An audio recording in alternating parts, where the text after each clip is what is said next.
Hello বন্ধুরা, আজকের recipe হচ্ছে স্ন্যাক্স পার্টির জন্যে কিংবা চটজলদি ব্রেকফাস্টে কিছু ইয়াম্মি হেলদি খেতে ইচ্ছে করছে সেইটার রেসিপি আজকে শেয়ার করছি আপনাদের সঙ্গে। এর জন্য একটা বাটি নিয়ে তাতে দুখানা ডিম ফাটিয়ে নিলাম।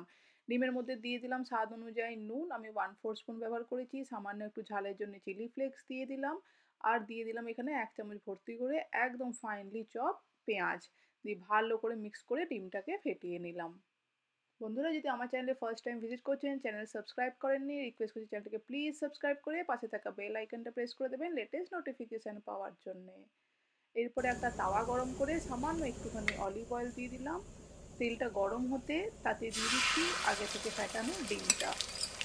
ডিমটাকে লো ফ্লেমে একটুখানি আমি অমলেটটা করব, বাট কমপ্লিটলি অমলেটটা হওয়ার আগে উপর থেকে একখানা এখানে আমি টর্টিলা নিয়েছি, আপনারা বাড়িতে থাকা কোনো পরোটা বা রুটি ব্যবহার করতে পারেন, তাতেও কোনো অসুবিধা হবে না। আমি একখানা টর্টিলা নিয়ে নিয়েছি, নিয়ে উপর থেকে বসিয়ে দিলাম অমলেটের।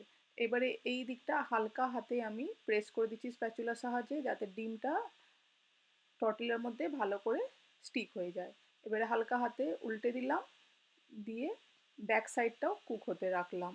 এরপরে অমলেটের ওপর দিয়ে দেবো বেশ খানিকটা কেচাপ। বাচ্চাদের যাতে টেস্টি হয় সেই জন্য এই রেসিপিটার মধ্যে অবশ্যই কেচাপ ব্যবহার করবেন। দিয়ে দিলাম এরপরে একটু সামান্য মেয়োনিজ, আমি স্পাইসি মেয়োনিজ ব্যবহার করেছি।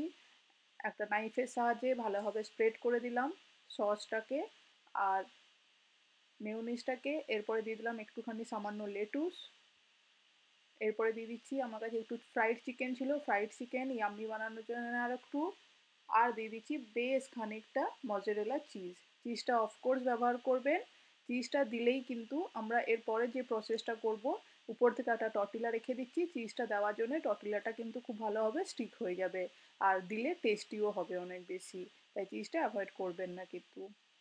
উপর থেকে আরও সামান্য একটুখানি অলিভ অয়েল দিয়ে সেটাকে ভালো করে টর্টিলার মধ্যে একটু স্প্রেড করে দিচ্ছি, দিয়ে হালকা হাতে দুটো চামচ বা দুটো স্প্যাচুলার সাহায্যে আমি হালকা হাতে কিন্তু এটাকে উল্টে দিচ্ছি অপর পিঠে, যাতে ভেতরের মাল মশলা যেগুলো আছে সেগুলো বেরিয়ে না যায় সেটা খেয়াল রাখতে হবে। এরপরে জাস্ট হালকাভাবে চিপে চিপে অন্য সাইডটাও একটুখানি সেঁকে নিচ্ছি। ইয়াম্মি একটা দারুণ সুন্দর র্যাপ রেডি হয়ে গেল আমাদের হেলদিভাবে, আশা করি আপনাদের ভালো লাগবে। এবার এটাকে জাস্ট একটা প্লেটের মধ্যে ট্রান্সফার করে দিয়ে আমি পিৎজা কাটার দিয়ে কাট করে এটাকে গরম গরম সার্ভ করে দিন। এই মজার রেসিপিটা এই পর্যন্তই থাকলো বন্ধুরা, আশা করি ভালো লেগে থাকবে। ভালো লাগলে ফ্রেন্ডস ফ্যামিলিকে অবশ্যই শেয়ার করবেন আর বাড়িতে বানিয়ে একবার ট্রাই করবেন। বাচ্চারা কি বললো অবশ্যই আমাকে কমেন্ট করে জানাবেন আপনাদের কেমন লাগলো। এরকম মজার রেসিপি নিয়ে আমি চটজলদি ফেরত আসবো। সবাই ভালো থাকবেন, সুস্থ থাকবেন। যেতে যেতে রিকোয়েস্ট করছি, চ্যানেল সাবস্ক্রাইব না করা থাকলে এরকম মজার মজার রেসিপি মিস আউট হয়ে যাবে আপনাদের, তাই অবশ্যই সাবস্ক্রাইব করে পাশে থাকা বেল আইকনটা প্রেস করে দিন। এরকম মজার রেসিপি আপলোড করলে আপনাদের কাছে লেটেস্ট নোটিফিকেশন পৌঁছে যাবে। এতক্ষণ পাশে থাকার জন্য অনেক ধন্যবাদ। Thank you.